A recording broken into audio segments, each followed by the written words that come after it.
അന്ന് Ukraine president Vladimir സെലൻസ്കിയുടെ ഉറച്ച ശബ്ദം ലോകം മുഴുവൻ കേട്ടു.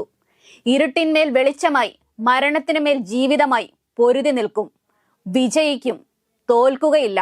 2022 മാർച്ച് 2 യൂറോപ്യൻ പാർലമെന്റിനെ അഭിസംബോധന ചെയ്ത് സെലൻസ്കി നടത്തിയ പ്രസംഗത്തിലെ വാചകങ്ങളാണിവ. ഈ വാചകങ്ങൾക്ക് ഇപ്പോഴും വളരെയധികം പ്രസക്തിയുണ്ട്. യുക്രൈൻ ഇപ്പോഴും റഷ്യയോട് പൊരുതി തന്നെയാണ് നിലനിൽക്കുന്നത്. റഷ്യ ഉക്രൈൻ യുദ്ധത്തിന് അവസാനമില്ലേ? യുദ്ധത്തിൽ ഇതുവരെ കൊല്ലപ്പെട്ടത് ലക്ഷക്കണക്കിന് ആളുകളാണ്. റഷ്യ ഉക്രൈൻ യുദ്ധത്തിന് കാരണം എന്തൊക്കെയാണ്? 2024 യുക്രൈനു മേൽ റഷ്യയുടെ അധിനിവേശം തുടരുമോ? റഷ്യ ഉക്രൈൻ യുദ്ധം 1 വർഷവും 10 മാസവും പിന്നിടുമ്പോൾ പിന്മാറില്ലെന്ന് റഷ്യയും വഴങ്ങില്ലെന്ന് ഉക്രൈനും ഇപ്പോഴും ആവർത്തിച്ച് പറഞ്ഞുകൊണ്ടിരിക്കുന്നു. 2ാം ലോക മഹായുദ്ധത്തിന് ശേഷം യൂറോപ്പ് കണ്ട ഏറ്റവും വലിയ യുദ്ധമാണ് റഷ്യ ഉക്രൈൻ യുദ്ധം. യുദ്ധം ആരംഭിച്ച് ഇതുവരെ മരിക്കുകയും മുറിവേൽക്കപ്പെടുകയും ചെയ്ത മനുഷ്യരുടെ എണ്ണം ലക്ഷക്കണക്കിനാണ്. യുക്രൈനിലെ UN മനുഷ്യാവകാശ മിഷന്റെ കണക്കനുസരിച്ച് 560-ലേറെ കുട്ടികൾ ഉൾപ്പെട്ട 10,000-കണക്കിന് ആളുകളാണ് കൊല്ലപ്പെട്ടു കഴിഞ്ഞത്. ആയിരക്കണക്കിന് സൈനികരും കൊല്ലപ്പെട്ടു. യുദ്ധം ആരംഭിച്ച് ഇതുവരെ 25,000 യുക്രൈൻ സൈനികർ മാത്രം കൊല്ലപ്പെട്ടെന്ന് കണക്കുകൾ സൂചിപ്പിക്കുന്നു. 30,000-ത്തിലധികം സൈനികർക്ക് ജീവൻ നഷ്ടമായി. ന്യൂയോർക്ക് ടൈംസ് കുറച്ചു മാസങ്ങൾക്ക് മുൻപ് പുറത്തുവിട്ട റിപ്പോർട്ടിൽ യുക്രൈനിലെ മരണസംഖ്യ 70,000 കടന്നുവെന്നാണ് പറയുന്നത്. 15,000 സൈനികരെ കാണാതായിട്ടുണ്ട്. ഇവരിൽ പലരും കൊല്ലപ്പെട്ടിരിക്കാമെന്ന നിഗമനത്തിലാണ് അധികൃതർ. ഇനി റഷ്യയുടെ കാര്യമെടുത്താൽ 1,00,000-ത്തിലധികം സൈനികരെ റഷ്യക്ക് നഷ്ടമായെന്നും സ്ഥിരീകരിക്കാത്ത കണക്കുകളുണ്ട്. യുദ്ധമെന്ന് അവസാനിക്കുമെന്ന് വ്യക്തതയില്ലാത്തത് കൊണ്ട് തന്നെ മരണസംഖ്യ ഇനിയും ഉയരാനുള്ള സാധ്യതയാണുള്ളത്. മനുഷ്യർക്ക് പുറമെ ബോംബ് ആക്രമണങ്ങളിലും ഷെൽ ആക്രമണങ്ങളിലും സ്കൂളുകളും ആശുപത്രികളും തകർക്കപ്പെടുകയും നിരവധി സ്ത്രീകൾ ലൈംഗിക അതിക്രമങ്ങൾക്ക് ഇരയാവുകയും ചെയ്തിട്ടുണ്ട്. 36.7 ദശലക്ഷം ജനസംഖ്യയുള്ള ഉക്രൈനെ വളരെ എളുപ്പത്തിൽ തോൽപ്പിക്കാമെന്നാണ് യുദ്ധം ആരംഭിച്ചപ്പോൾ റഷ്യൻ പ്രസിഡന്റ് വ്ളാഡിമിർ പുടിൻ കരുതിയത്. പക്ഷേ കാര്യങ്ങൾ അത്ര എളുപ്പമല്ലെന്ന് തെളിയിക്കപ്പെട്ടുകൊണ്ടിരിക്കുകയാണ്. യുദ്ധം 2022 ഫെബ്രുവരിയിൽ ആരംഭിച്ച് 1 വർഷവും 10 മാസവും പിന്നിടുമ്പോൾ ഉക്രൈന്റെ ധീരമായ പോരാട്ടം തുടർന്നുകൊണ്ടിരിക്കുകയാണ്. ഉക്രൈനെതിരായി യുദ്ധം ആരംഭിക്കുമ്പോൾ ഉക്രൈനെ നിരായുധീകരിക്കുമെന്നായിരുന്നു വ്ളാഡിമിർ പുടിൻ പറഞ്ഞിരുന്നത്. അതായിരുന്നു പുടിന്റെ ഉറച്ച വിശ്വാസവും. എന്നാൽ ഇപ്പോൾ 1 വർഷത്തിന് ശേഷം ആയുധബലം കൊണ്ട് ശക്തിപ്പെട്ട ഉക്രൈനെയാണ് നമുക്ക് കാണാൻ സാധിക്കുന്നത്. യുക്രൈനെ തങ്ങളുടെ അധീനതയിൽ കൊണ്ടുവരികയോ ഇപ്പോഴത്തെ സർക്കാരിനെ പുറത്താക്കി തങ്ങൾക്ക് അനുകൂലമായ സർക്കാരിനെ കൊണ്ടുവരികയോ ചെയ്യുകയായിരുന്നു റഷ്യയുടെ ലക്ഷ്യം. 2014 ഫെബ്രുവരിയിൽ ഉക്രൈനിൽ സ്വയംഭരണ റിപ്പബ്ലിക്കായ ക്രിമിയയിൽ റഷ്യൻ സൈന്യം നടത്തിയ രഹസ്യ പിടിച്ചെടുക്കലോടെ ആരംഭിച്ചതാണ് റഷ്യയും ഉക്രൈനും തമ്മിലുള്ള അസ്വാരസ്യങ്ങൾ. ക്രിമിയ റഷ്യ പിടിച്ചെടുത്തു. സോവിയറ്റ് യൂണിയന്റെ ഭാഗമായിരുന്ന ഉക്രൈൻ യൂറോപ്യൻ യൂണിയനുമായും US നേതൃത്വം നൽകുന്ന നാറ്റോ സൈനിക സഖ്യവുമായും അടുക്കുന്നത് റഷ്യയെ ചൊടിപ്പിച്ചതിന്റെ ഫലമാണ് ഈ യുദ്ധമെന്ന് പറയാം. മാത്രമല്ല റഷ്യ തങ്ങളുടെ സുരക്ഷയ്ക്ക് വേണ്ടി നടത്തുന്ന ചെറുത്തുനിൽപ്പായിട്ട് വേണമെങ്കിലും ഈ യുദ്ധത്തെ നമുക്ക് വ്യാഖ്യാനിക്കാവുന്നതാണ്. സോവിയറ്റ് യൂണിയന്റെ തകർച്ചയോടെ ശീതയുദ്ധം അവസാനിച്ചുവെന്നാണ് ലോകം കരുതിയത്. സോവിയറ്റ് യൂണിയന്റെ തകർച്ചയോടെ റഷ്യയുടെ നേതൃത്വത്തിലുള്ള കിഴക്കൻ യൂറോപ്യൻ കമ്മ്യൂണിസ്റ്റ് രാജ്യങ്ങളുടെ വാഴ്സ സൈനിക സഖ്യം പിരിച്ചുവിടപ്പെട്ടു. യൂറോപ്യൻ രാജ്യങ്ങൾക്കിടയിലേക്ക് സോവിയറ്റ് യൂണിയന്റെയോ കമ്മ്യൂണിസത്തിന്റെയോ സ്വാധീനം ഉണ്ടാകില്ലെന്ന് ഉറപ്പാവുകയും ചെയ്തു. എന്നിട്ടും നാറ്റോ സൈനിക സഖ്യം പിരിച്ചുവിടാൻ തയ്യാറായില്ല.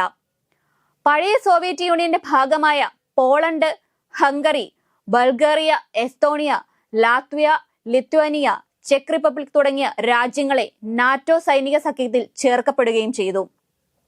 മാത്രമല്ല US UK ആധിപത്യമാണ് നാറ്റോ സൈനിക സഖ്യത്തിന് ഉള്ളത്. ഇതിനെതിരെ ഫ്രാൻസ് പലതവണ തങ്ങളുടേതായ നിലപാടുകൾ എടുത്തിട്ടുണ്ടെന്ന് പരിശോധിച്ചാൽ നമുക്ക് മനസ്സിലാക്കാൻ കഴിയും. 1949 ഏപ്രിൽ 4 ഒപ്പുവെച്ച ഉത്തര അറ്റ്ലാന്റിക് ഉടമ്പടി പ്രകാരം അങ്ങോട്ടും ഇങ്ങോട്ടുമുള്ള സൈനിക സഹകരണം ഉറപ്പാക്കുന്നതിന് രൂപം കൊണ്ട സൈനിക സഖ്യമാണ് നോർത്ത് അറ്റ്ലാന്റിക് ടെറിട്ടറി ഓർഗനൈസേഷൻ അഥവാ നാറ്റോ. നാറ്റോയ്ക്ക് ബദലായി സോവിയറ്റ് യൂണിയന്റെ നേതൃത്വത്തിൽ രൂപീകരിച്ച സഖ്യമാണ് വാഴ്സോ ടെറിട്ടറി ഓർഗനൈസേഷൻ അഥവാ വാഴ്സ. 1955 പശ്ചിമ ജർമ്മനി നാറ്റോയിൽ അംഗമായത് സോവിയറ്റ് യൂണിയനെ പ്രകോപിപ്പിച്ചതിന്റെ ഭാഗമാണ് അതേ വർഷം തന്നെ വാഴ്സായ് എന്ന സൈനിക സഖ്യം രൂപീകരിക്കാൻ സോവിയറ്റ് യൂണിയൻ പ്രേരിതമാകുന്നത്. 1991 വാഴ്സ സഖ്യം ഇല്ലാതാവുകയും ചെയ്തു. എന്നാൽ 12 രാജ്യങ്ങളിലായി തുടങ്ങിയ നാറ്റോ സൈനിക സഖ്യം ഇന്ന് 30 രാഷ്ട്രങ്ങൾ അംഗങ്ങളായ വലിയ സൈനിക സഖ്യമായി മാറിക്കഴിഞ്ഞു. റഷ്യയുടെ അയൽ രാജ്യങ്ങളെയെല്ലാം നാറ്റോ തങ്ങളുടെ സൈനിക താവളങ്ങളായി മാറ്റിക്കഴിഞ്ഞു. റഷ്യയെ പ്രതിരോധിക്കാൻ നാറ്റോ സഖ്യവും അമേരിക്കയും ശ്രമിച്ചതിന്റെ ഫലമായിട്ടാണ് റഷ്യ യുക്രൈൻ യുദ്ധമെന്നതിൽ ഒരു സംശയവുമില്ല. റഷ്യയുടെ മേലുള്ള പ്രതിരോധം കൂടുതൽ ശക്തമാക്കുന്നതിന്റെ ഭാഗമായിട്ടാണ് ഉക്രൈനെ കൂടി നാറ്റോ സഖ്യത്തിന്റെ ഭാഗമാക്കാൻ ശ്രമിക്കുന്നതിലൂടെ സംഭവിക്കുക.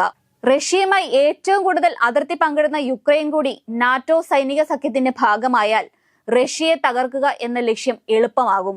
ഇതിനെതിരെയുള്ള പ്രതിരോധമാണ് റഷ്യ ഉക്രൈനുമായി നടത്തുന്ന യുദ്ധം. ഉക്രൈൻ റഷ്യൻ യുദ്ധമാണ് നടക്കുന്നതെങ്കിലും പരോക്ഷമായി അമേരിക്ക റഷ്യ യുദ്ധമാണ് നടന്നുകൊണ്ടിരിക്കുന്നത്. ലോകശക്തിയായി നിലകൊള്ളാനുള്ള അമേരിക്കയുടെ നീക്കങ്ങളുടെ അനന്തരഫലമാണ് ഈ യുദ്ധമെന്നതിൽ തർക്കമില്ല. റഷ്യയുടെ വളർച്ച തടയുന്നതിനോടൊപ്പം യൂറോപ്യൻ രാജ്യങ്ങളുമായുള്ള ബന്ധം വഷളാക്കുകയും വേണം. അതാണ് അമേരിക്കയുടെ ലക്ഷ്യം. അതിന് റഷ്യ യുക്രൈൻ യുദ്ധം സഹായിക്കുമെന്ന് അമേരിക്കയ്ക്ക് നന്നായി അറിയാം. 2022 ഫെബ്രുവരി 24 റഷ്യ ഉക്രൈനിൽ പൂർണ്ണ രീതിയിലുള്ള അധിനിവേശം തുടങ്ങി. യുദ്ധത്തിന്റെ ആദ്യ ദിവസങ്ങളിൽ റഷ്യൻ സൈന്യം കാര്യമായ നേട്ടങ്ങൾ കൈവരിച്ചെങ്കിലും ഉക്രൈനിയൻ പ്രതിരോധക്കാർ കെവിനെയും മറ്റ് പ്രധാന നഗരങ്ങളെയും പിടിച്ചെടുക്കാനുള്ള ശ്രമങ്ങൾ നിരസിക്കുകയും താമസിക്കാതെ റഷ്യൻ സ്ഥാനങ്ങളിൽ ഉക്രൈൻ പ്രത്യാക്രമണം നടത്തുകയും ചെയ്തു. റഷ്യയുടെ സുരക്ഷാ സംവിധാനങ്ങളെ തകർത്തുകൊണ്ട് അവരുടെ സൈനിക താവളങ്ങളിൽ ആക്രമണം നടത്താൻ ഉക്രൈൻ കാണിച്ച ധൈര്യത്തെ അത്ഭുതത്തോടെയാണ് ലോകം നോക്കിക്കണ്ടത്. കഴിഞ്ഞ ഒരു വർഷത്തിനിടയിൽ ഉക്രൈനിലേക്ക് ഒഴുകിയെത്തിയത് അത്യാധുനിക ആയുധങ്ങളുടെ വൻ ശേഖരമാണ്. റഷ്യയുടെ ആക്രമണത്തോട് മല്ലിട്ട് നിൽക്കുവാൻ യുക്രൈന് കഴിയുന്നതിന്റെ ഒരു പ്രധാന കാരണവും അമേരിക്കയും യൂറോപ്യൻ രാജ്യങ്ങളും എത്തിച്ചു നൽകിയ ഈ ആയുധ ശേഖരങ്ങളാണ്. ഇതിനിടയിൽ വാഗ്നർ ഗ്രൂപ്പിനെയും തലവൻ യെവ്ഗെനി പ്രിഗോഷിനെ കുറിച്ചും പറയാതിരിക്കാനാവില്ല. റഷ്യൻ കൂലിപ്പട്ടാളമായ വാഗ്നറിന്റെ തലവനായിരുന്നു യെവ്ഗെനി പ്രിഗോഷ്. റഷ്യയുടെ ചരിത്രത്തിൽ നായകനായും പ്രതിനായകനായും വാഴ്ത്തപ്പെട്ട യെവ്ഗെനി പ്രിഗോഷ് റഷ്യൻ പ്രസിഡന്റ് വ്ളാഡിമിർ പുടിന്റെ മനസാക്ഷി സൂക്ഷിപ്പുകാരനും കൂടിയായിരുന്നു. രാഷ്ട്രീയ എതിരാളികളെയും തനിക്കെതിരെ ശബ്ദമുയർത്തുന്നവരെയും കൈകാര്യം ചെയ്യാൻ പുടിൻ ഈ കൂലിപ്പട്ടാളത്തെ നിയോഗിച്ചിരുന്നു. പക്ഷേ അവിചാരിതമായിട്ടാണ് പ്രിഗോഷിന്റെയും വാഗ്നർ പടയുടെയും നിലപാടുകളിൽ മാറ്റം വന്നത്. യുക്രൈൻ യുദ്ധത്തിന് വാഗ്നറിന്റെ ആൾനാശമടക്കം കനത്ത തിരിച്ചടി നേരിട്ടതാണ് അവരുടെ നിലപാടുകളിൽ മാറ്റം വരാൻ കാരണം. യുദ്ധമുഖത്തെ പോരാട്ടത്തിന് വാഗ്നറിന് വേണ്ടത്ര ആയുധങ്ങൾ നൽകാതെ റഷ്യൻ സൈനിക നേതൃത്വം തങ്ങളുടെ ഭടന്മാരെ മരിക്കാൻ വിടുകയായിരുന്നുവെന്നാണ് വാഗ്നറിന്റെ ആരോപണം. റഷ്യൻ പ്രസിഡന്റും പ്രധാനമന്ത്രിയുമായി 23 വർഷമായി അധികാരത്തിലിരിക്കുന്ന വ്ളാഡിമിർ പുടിന്റെ മുഖത്തേറ്റ അടിയായിരുന്നു സ്വകാര്യ സൈന്യമായ വാഗ്നർ ഗ്രൂപ്പ് സ്വന്തം രാജ്യത്തിനെതിരെ തിരിഞ്ഞ സംഭവം. ആ സംഭവത്തിന് ശേഷം കുറച്ചു നാളുകൾക്ക് ശേഷം കേട്ട വാർത്ത യെവ്ഗെനി പ്രിഗോഷ് ഒരു വിമാന അപകടത്തിൽ കൊല്ലപ്പെട്ടുവെന്നാണ്. റഷ്യയുടെ ചരിത്രത്തിൽ ഇപ്പോഴും യെവ്ഗെനി പ്രിഗോഷിന്റെ മരണം ദുരൂഹതയായി തന്നെ നിലനിൽക്കുന്നുണ്ട്. നാറ്റോ സഖ്യത്തിന്റെ പിന്തുണയോടെ യുക്രൈന്റെ മുന്നേറ്റം ലോക ജനതയെ ആഹ്ലാദിപ്പിക്കുന്നു എന്നതിൽ ഒരു സംശയവുമില്ല. ചെറു രാജ്യങ്ങൾക്കെതിരെ സൈനിക ബലം കൊണ്ട് ആർക്കും കടന്നു കയറാമെന്ന കാലമെല്ലാം കടന്നുപോയി. ഇക്കാര്യം അടിവരയിട്ട് ഓർമ്മിപ്പിക്കുകയാണ് യുക്രൈൻ പ്രസിഡന്റ് വ്ളാഡിമിർ സെലൻസ്കി പറഞ്ഞ വാക്കുകൾ. ഇരുട്ടിന്മേൽ വെളിച്ചമായി, മരണത്തിനുമേൽ ജീവിതമായി പൊരുതി നിൽക്കും, വിജയിക്കും, തോൽക്കുകയില്ല.